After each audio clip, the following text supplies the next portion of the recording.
안녕하십니까. 신시명 이야기를 하기 전에 조금 다른 말을 한 가지 하고 넘어갈까 합니다. 어제도 우리 방송 중에 뭐 해킹이 되었는지 아니면 고의적으로 어떻게 들어와서 방해를 했는지 조금 뭐 불상사라고 할 것까지는 없는데 뭐 그런 문제가 생겼습니다. 뿐만 아니라 그 인간 사회는 이제 뭐 그와 유사한 일들이 이제 많이 일어나고 늘 겪는 일이죠. 뭐 가정에서나 친구 사이에서나 어떤 회사에서나 어떤 모임에서나 또 뭐 이렇게 늘 만나던 그 동료들 사이에서나 또 이렇게 큰절에서 그 한 100여 명 가까운 그런 그 사람들이 모여서 단체 생활을 할 때는 뭐 더욱 이제 인간관계에 있어서 어떤 그런 거 불협화음 같은 것을 많이 겪게 됩니다. 뭐 강원도 그렇고 선방도 그렇고 무슨 어떤 단체 어떤 모임에서 어느 사찰에서 그런 불협화음 없는 데가 없죠. 그랬을 때 이제 부처님 당시 때도 이제 그런 일이 많이 있어가지고 어떤 비구가 이제 부처님께 그런 문제가 생겼을 때 우리가 이 수행한다고 하고 이렇게 서로 사양하고 양보하고 겸손하고 하심하고 불교에서 아주 아름다운 말 중에 하나가 하심 아닙니까? 그래 이제 행자실에 가면 그래 하심이라고 이제 써붙여놨거든요.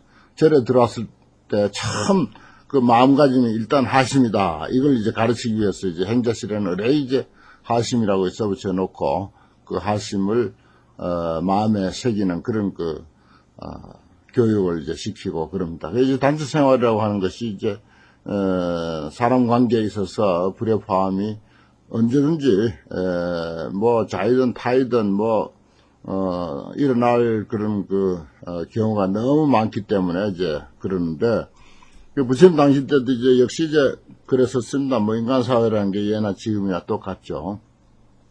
그래서 이제 좀 그런 문제에 대해서 시달리다가 아무리 뭐 수양하려고 들어왔고 도닦으려고 왔고 하지만은 대개 이제 그런 일들이 이제 생기면 이제 못 참잖아요. 못 참는 경우가 이제 비일비재하고 그래서 또 이제 말이 커지고 문제가 더 크게 발전하고 이제 그러는데 그래서 이제 이런 문제를 부처님 입장에서는 어떻게 이런 문제를 해결하는가 사실 상당히 관심사죠. 그래서 그 당시 이제 제자가 물었습니다. 부처님 이러한 일들이 뭐 그 당시 뭐 그 경전에 나타난 사람들로서는 이제 제바달자를 위시해서 육군 비구가 있고요, 육군 비구니가 있고, 그래 뭐 말썽 되게 지기는 6명의 비구가 있고 아주 대표적인 사람들이죠. 또 6명의 비구니가 있어서 경전상에 육군 비구, 육군 비구니 뭐 이렇게 그건 어떤 상징적인 그런 숫자도 있습니다만은, 어쨌든 그런 말썽을 부리는 사람들이 많이 있어서 선량하고 참으로 이제 수행을 잘 하려고 하는 사람들에게 큰 이제 방해가 되고 해서 부처님께 이제 물었어요. 어떻게 이런 문제를, 수용하고 받아들여야 되겠습니까? 이건 뭐, 단체로 어떻게 재판을 뭐 해야 되는 건지, 어떻게 해야 되는 건지 이제 부처님께 물었죠. 그랬더니 부처님이 이제 대답이 그겁니다. 이제 악성비구는, 이제 정식으로 이제 질문하는 게 그래 돼 있어. 악성비구를 어떻게, 우리가 대해야 합니까? 그랬어요. 악성비구. 이제 뭐 육군 비구나 비군이나 제바달자나 이런 사람들이 말하자면은 성품이 이제 악하다는 거죠. 그런 악성비구를 어떻게 우리가 대해야 됩니까? 하니까 부처님 대답이 묵빈대치하라 그랬어요. 묵빈대치. 그게 제일 좋은 방법이다. 나도 어쩔 수 없다. 나도 뭐 이게 다 이루기도 하고 뭐 별별 방법을 다 써도 부처님의 덕으로도 어떻게 안 되는 사람들이 많잖아요. 그러니까 묵빈대치한다 그랬어요. 묵빈대치하라. 묵묵할 묵자 이제 빈척한다고 해서 손수 옆에 이제 손빈하는 건데 이제 쫓아낸다 하는 그런 빈자죠. 그 대치라고 하는 묵묵히 대해주는 것으로서 그 사람을 낸다 이런 뜻입니다. 묵묵히 대치하고만 있는 거예요, 그냥. 묵묵부답입니다. 어떻게 할 길이 없죠. 뭐, 그걸 뭐, 잘한다고, 예를 들어서 전화가 잘못 걸려와가지고, 뭐, 전화 왜 잘못 걸었냐, 이렇게 하면 어떻습니까? 당연히 거기 이제 말이 따르게 마련이죠. 또 너무 친절하게 또 해주면은, 또 상대방이 또 이건 뭐, 무슨 봉이라도 걸렸는가 싶어서 또, 거기에 또 이제, 무슨, 이야기가 또 이제 이어질 수도 있고, 이 인간 사회라는 게 참, 우리가 조심하면서 살아야 되죠. 아주 뭐, 지금같이 이렇게, 복잡한 세상에서는 더 이제 조심하면서, 특히 사람 조심하면서 그렇게 살아야 되는데, 친절하게도 할 수가 없고, 또, 뭐, 그렇게 아주 냉담해서, 모든 일을 처리할 수도 없고, 그렇습니다. 묵빈대치가 제일 좋죠. 또 묵빈대치도, 뭐, 사람 말을 말 같지 않게 여기느냐, 왜 대답이 없냐, 또 이렇게 또 따질 수도 있고, 이제 그렇긴 해요. 그래도, 그것도 이제 모순은 있지만, 그래도 부처님이 내리신 해결 방법은 묵빈대치라고 그렇게 이제 했습니다. 그래서, 절에서는 스님들이 이제 생활할 때, 묵빈대치를 제일 잘 써요. 뭐, 어떻게 할 길이 없죠. 상대 안 해버립니다. 말 않고 상대 안 해버리는 거죠. 그러면서 이제 그 자리를 피한다든지, 그 방법이 막, 그래도, 제일 낫다는 것입니다. 그러니까 부처님도 오직하고 이제 그런 방법을 썼겠습니까. 우리 이 인터넷상에도 보면은, 염화실만 하더라도, 뭐 여러 번 지나갔죠. 나는 뭐 깊이까지는 잘 모르는데, 누가 무슨 말을 하면 또 그것이 조금 이제, 오해를 했는지, 당신 마음에 또 안 맞았는지, 거기서 이제 꼬릿말을 달고, 또 꼬릿말에 꼬릿말을 또 달고, 그러다 보면 이제 말이 부풀어지고, 얼굴을 대하지 않고 말만 주고받다 보니까 말을 이제 마음 놓고 또 마음대로 하는 그런 경우들도 많지 않습니까? 그러다 보면 이제 문제가 이제 더 커지죠. 그래서 뭐,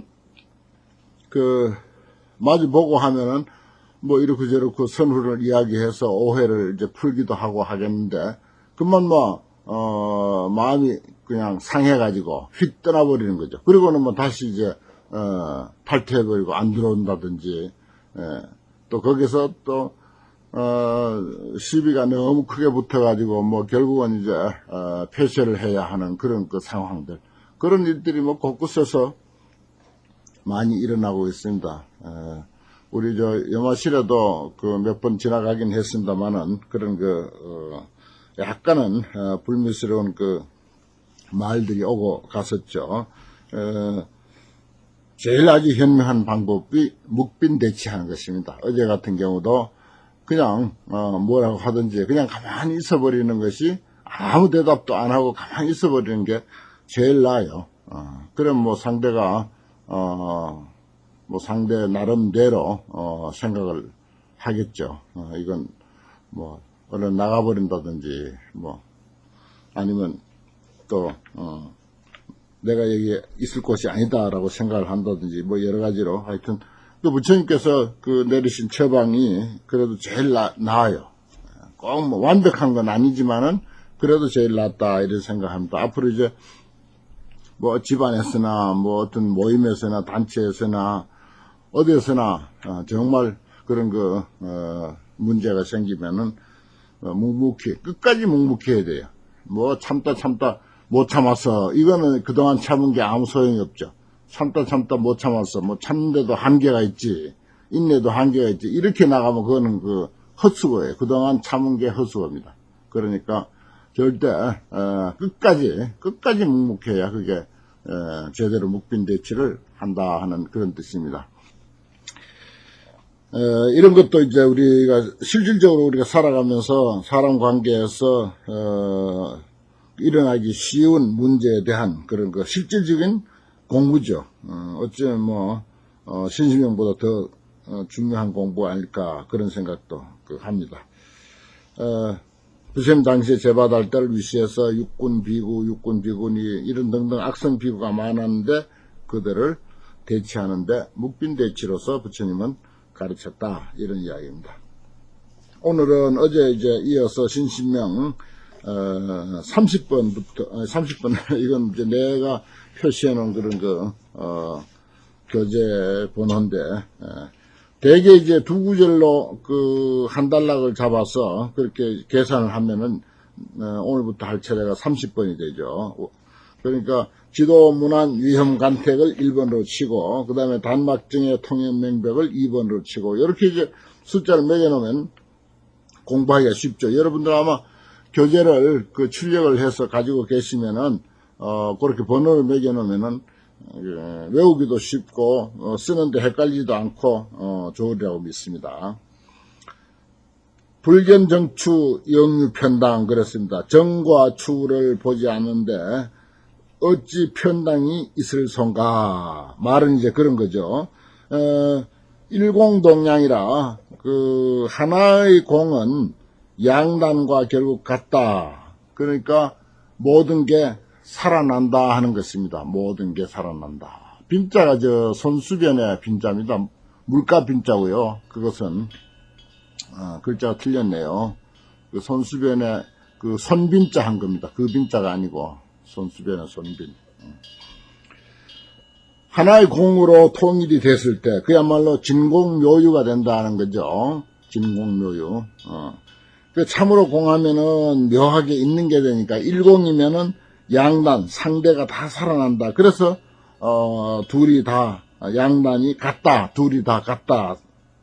상반되는 것이 아니라 상화가 되고 상조가 되는 거죠. 서로 조화를 이루고 서로 돕는 그런 입장이 되니까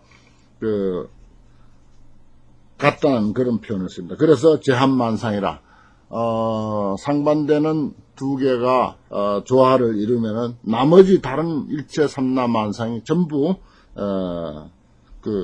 그 속에 물어녹아서 조화를 이룬다. 그게 제함입니다. 가지런히 만상을 함하고 있다. 포함하고 있다. 그러면은 너가 잘났다. 내가 잘났다. 이게 있을 수 없다는 것이고 언젠가 말씀드렸듯이 쌀과 결을 가지고 이야기할 때도 결은 결대로의 가치가 있고 그 역할이 있는 거예요.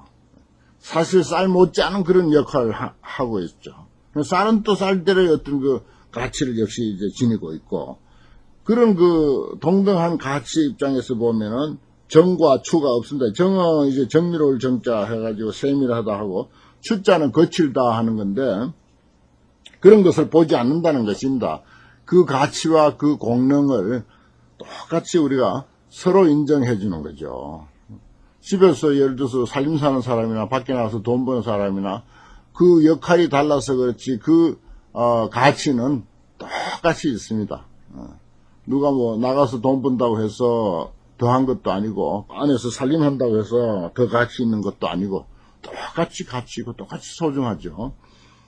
그게 이제 정과 추를 보지 않는 그런 이치입니다. 정추라고 하는 말은 우리가 초발심 자격문을 배울 때 부득헌념 정추하라 그랬어요.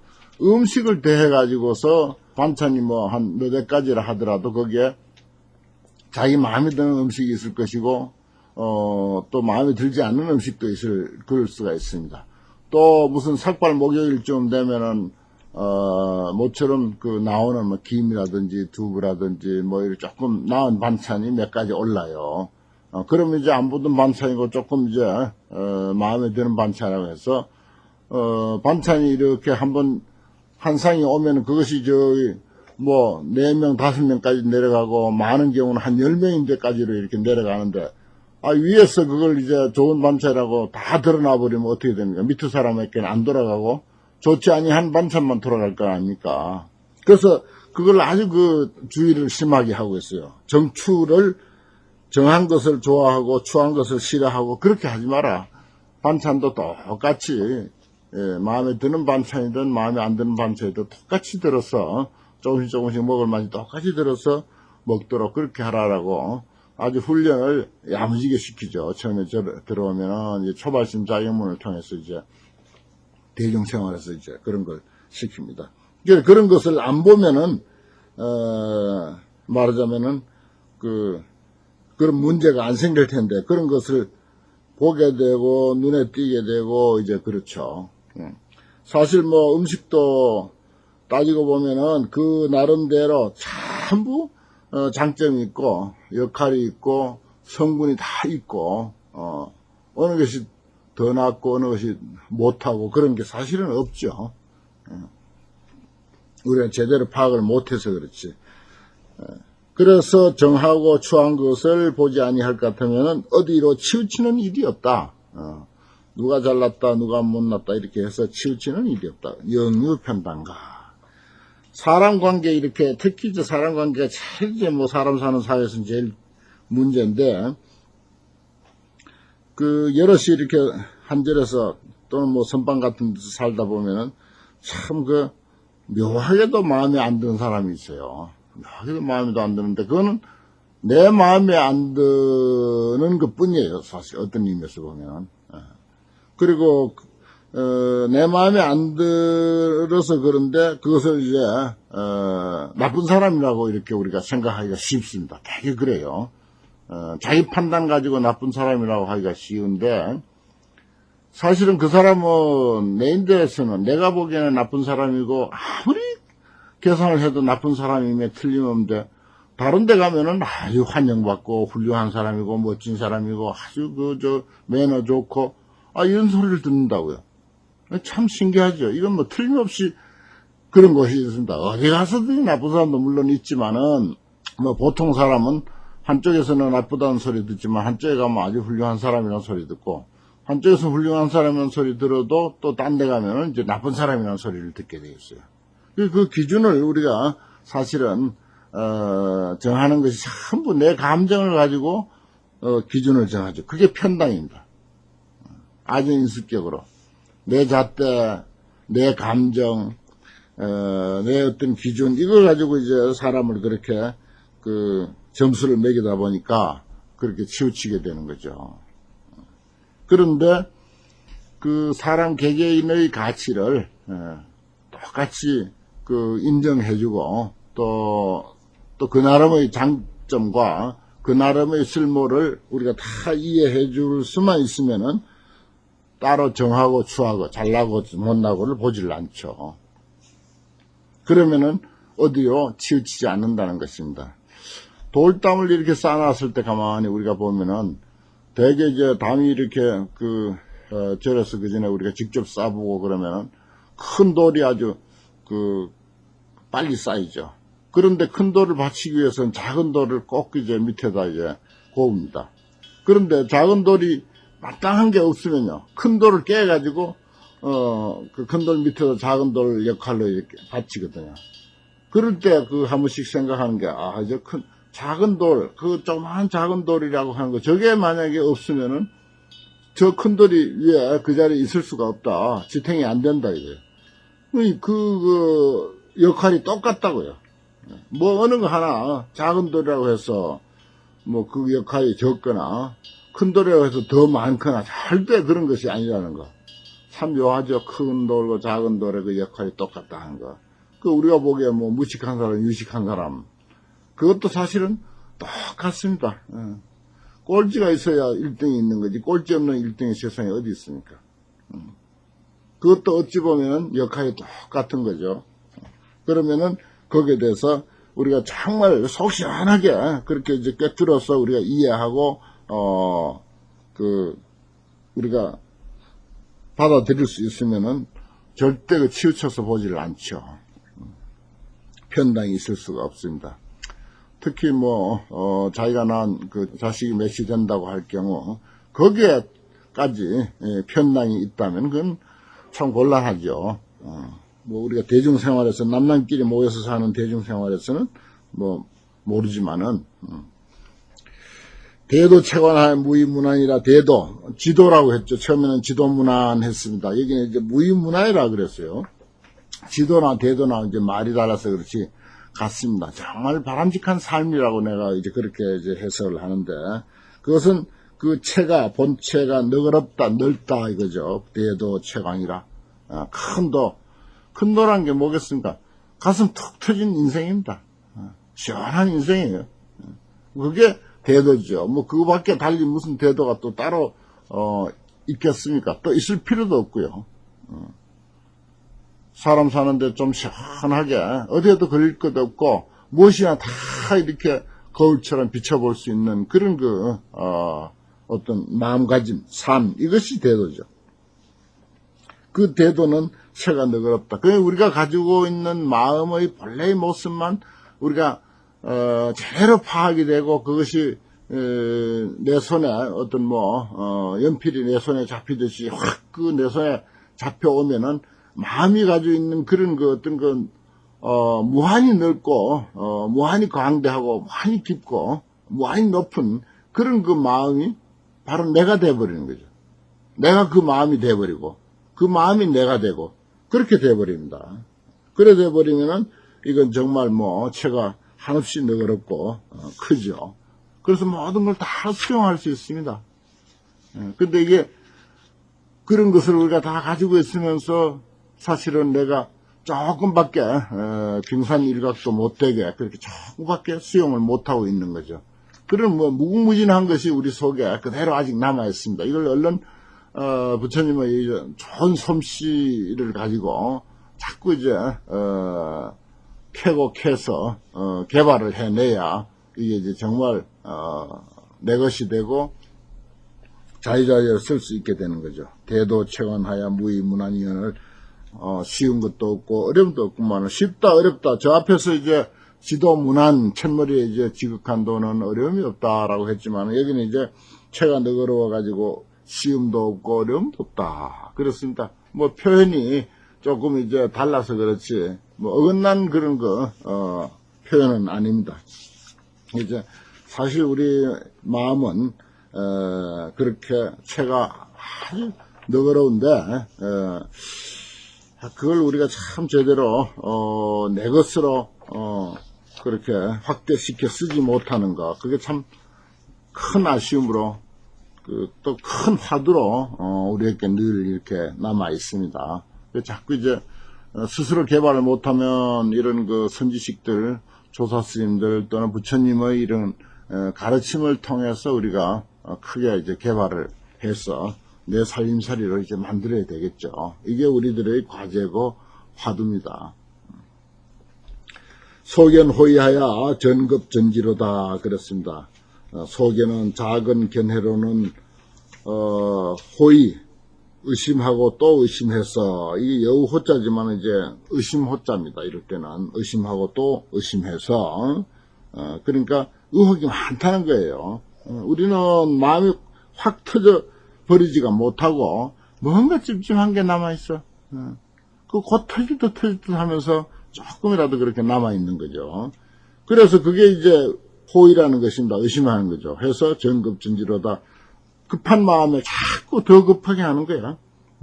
급하게 할수록 더욱 더뎌진다. 내가 그전에 어떤 스님 이야기 했잖아요. 봉암사에서 같이 살다가 숭황사에서 또 같이 살게 됐는데 화두를 들어도 도대체가 자기 뜻대로 안 되니까 법당 마룻바닥에다 이마를 그냥 쥐어박아가지고 그냥 법당에 그냥 피가 흥건할 정도로 그렇게 이제 이마를 쥐어박더라. 그게 이제 급하게 하려고 해서 그렇고 이치를 몰라서 그런 거죠.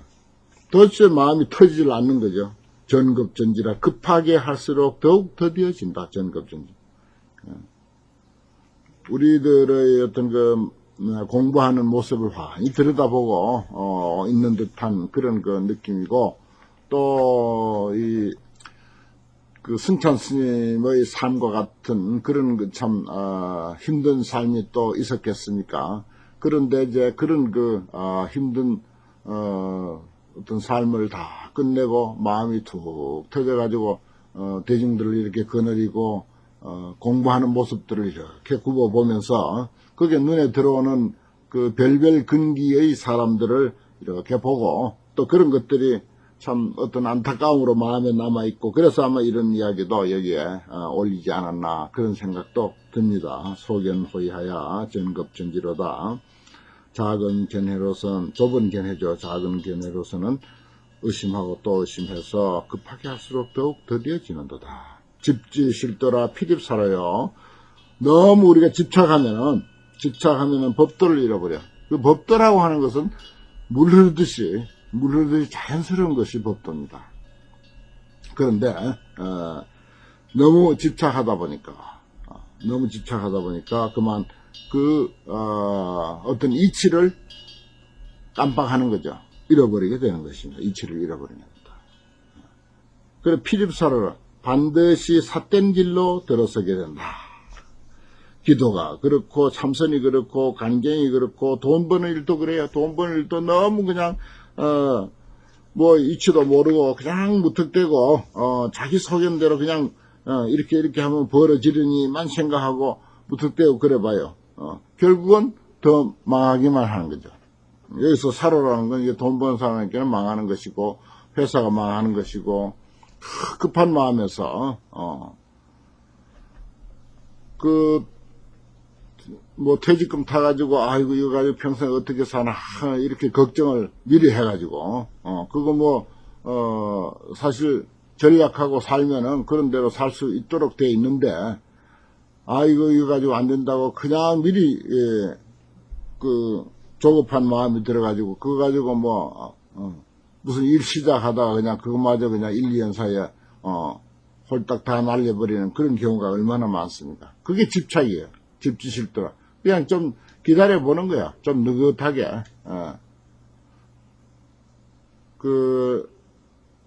배가 이제 바람에 흔들흔들 하니까 이게 이제 배가 넘어지겠다 생각을 하고는 먼저 물로 뛰어드는 사람이 있다. 배가 넘어지기 전에 먼저 물로 뛰어든다. 조사스님들이 이제 그런 비유를 참 많이 썼어요.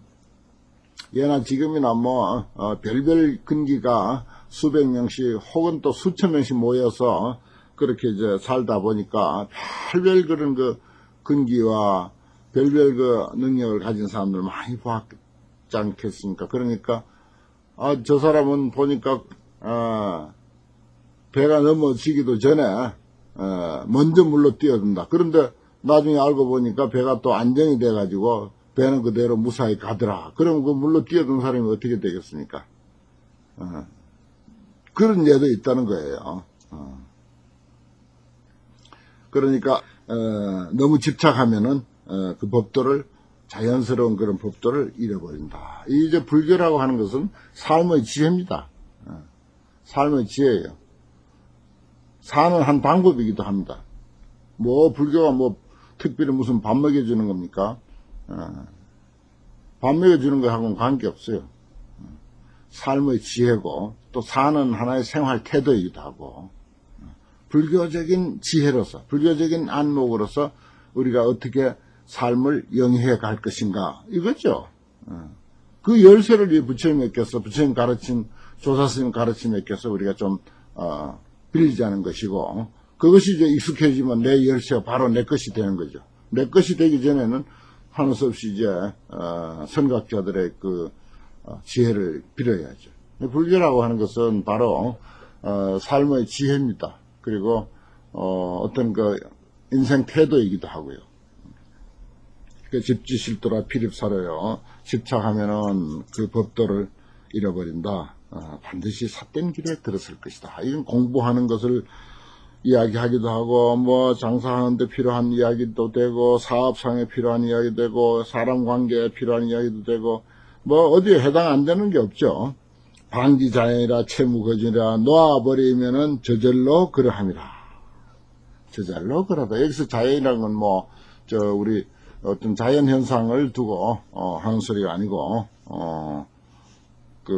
놓아버리면 저절로 그러하다. 저절로 그러해진다, 이거 놓으면. 물 흐르듯이 흘러가는 거예요. 채무거지라 그 본체가 우리의 신체, 대도 채관할 때 그쳐죠. 삶의 본체, 삶의 그 당체가 거주가 없다. 가도, 가기만 하는 것도 아니고, 또 머물러 있다고 해서 그냥 머물러 있기만 하는 것도 아니다. 갈 때는 가고 머물 때는 머무는 거죠. 그게 채무거주입니다. 가기만 하지도 않고 머물기만 하는 것도 아니다. 갈 때는 가고 머물 때는 머문다. 갈 때 가야 되고 머물 때 머물어야 되는 거죠. 근데 우리는 갈 때 안 가고 머물 때 안 머물고 그냥 무조건 머물러 있고 또 무조건 가고 그렇게 하면은 그게 이제 자연스럽지가 뭐 저절로 그러하지가 못하죠. 저절로 그래서 물 흐르듯이 사람이 세상을 살면서 앉을 자리 설 자리만 잘 보고 앉고 서도 그 사람 어지간히 된 사람이라 우리가 그러지 않습니까? 그 갈 때와 머물 때, 이 때를 잘 아는 거. 또, 갈 곳과 머물 곳. 이걸 또 잘 아는 거. 장소와 시간을 우리가 잘 알아서, 생활한다면 참 멋진 모양이 되죠. 이 모양새입니다. 불교의 지혜를 빌어서 삶의 모양 갖추자는 거예요. 지혜를 빌어서 삶의 모양, 부처님의 가르침, 조사스님의 가르침을 빌어서 내가 살아가고 있는 삶의 모양을 어떻게 그려갈 것인가 하는 것입니다. 그 모양새가 저절로 그려하지 못하는 것, 자연스럽지 못하는 것. 그냥 알잖아요. 본인이 알고 남이 알고. 반지자연이라 채무거지라. 참 구절구절 하나하나가 이건 평생을 두고도 한 구절만 가지고도 평생의 어떤 삶의 거울이 되고 인생의 어떤 지침이 되고 그렇습니다. 임성합도요 소요전련이라. 임성합도요 소요전련이라. 내가 아는 어떤 스님은 직지사 스님인데, 그 스님은 평생을 이제 신신명을 가지고 도통을 하신 스님이에요. 저는 최소한도 도통을 했다라고 그렇게 믿고 있습니다. 글씨를 잘 썼어요. 유교 공부도 많이 하고, 절에 들어와서도 불경 공부도 아주 많이 하고, 그래서 머리도 좋고요. 또 서예를 아주 옛날 고첩을 그냥 얼마나 썼는지 그대로 이제 고첩을 이제 그려낼 정도로 그렇게 글씨를 잘 쓰신 스님인데, 나중에 이제 신신명 쓰는 걸로 그냥 모든 수행으로 삼았어요. 그래서 이제 펜으로도 쓰고 붓으로도 쓰고 외운 것을 듣고 자나깨나 그냥 신신명이야. 당신이 외워서 녹음해놓고 그 녹음을 당신이 또 듣는 거예요. 늘 귀에 꽂고 듣고 손에 펜을 가지고 있으면서 이제 객으로 가나 차에서는 끊임없이 쓰고 붓으로 쓸 때는 붓으로 쓰고 아마 수십만 번은 썼을 것 같아요. 그래서 신신명을 이제 잘 써가지고 들어 이제 걸어놓기도 하고 그랬는데, 그분의 호가 임소산이라 그래요. 임성합도 소요전례. 아마 이 전체 신신명 중에서 아마 이 구절이 제일 마음에 들었던 모양입니다. 그래서 임성합도 소요전례라고 하는 거, 임자와 소자를 붙여가지고 임소산이라, 당신 그 호를 그렇게 했더라고요.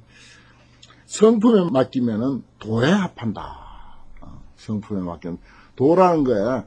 어디서 가져오는 것도 아니고, 조각하듯이 차츰차츰 쪼아서 어떤 조각품을 이뤄가는 것도 아니고, 그래요, 그게. 그래서 무슨 공덕을 짓는다고 무슨 도가 이루어지는 것도 아니고, 그냥, 그런 이치를 알아서 맡겨두는 거라.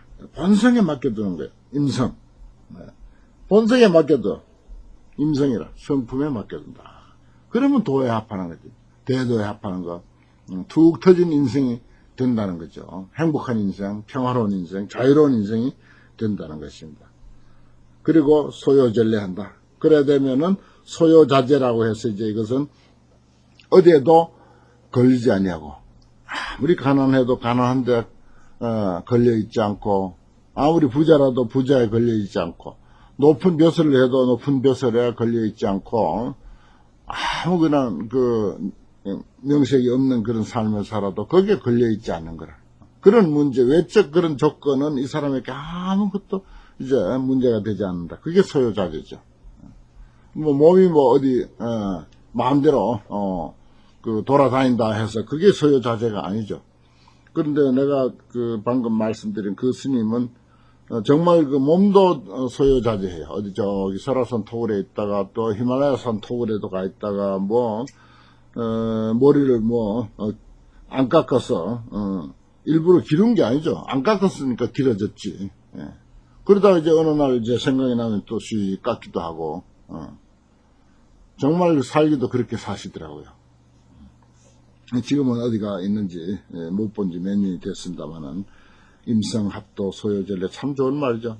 소요자제해서 괴로움을 다 끊었다. 내는 이게 이제 번뇌라고 할 때 뇌자고 괴로울다는 것이고 또 뭐 골치 아프다는 뇌자고 시끄럽다는 것이고 뭐 내롭다. 말하자면 그 신경 쓴다 하는 뜻도 되고요. 신경 쓰이게 한다, 신경 스스로 쓴다, 또 괴롭다, 아주 번민한다, 골치 썩는다, 뭐 하는 이런 등등의 그런 그 의미가 이 뇌자에 다 포함되어 있습니다. 뭐 인생에 있어서 살아가는 데 있어서 그런 게 하나도 없이 다 뚝 끊어졌다, 소요절래. 정말 좋은 말이에요. 그렇게 되려면은 뭐 다른 어떤 공덕을 지어야 된다, 육바라밀을 닦아야 된다, 참선을 해야 된다, 기도를 해야 된다, 경을 많이 봐야 된다, 이런 조건이 아닙니다. 그냥 임성합도예요. 우리 본성에 그냥 맡겨두는 거. 그러면 도에 합하는 거지. 참 말은 간단한데 물론 좀 어렵습니다만은 그러나 뭐 이것밖에 다른 그 가르침이 없다는 것입니다. 그래서 이렇게 이제 표현하고 있습니다. 오늘 신실명 공부는 여기까지 하겠습니다. 그동안 좀 쓰시기 바랍니다. 이거 한자 쓸 때요. 한 번 쓰는 게 10번 읽는 것하고 맞먹습니다. 오히려 더 좋을 수도 있어요. 좀 쓰시기를 부탁드리고 오늘 공부 여기까지 하겠습니다.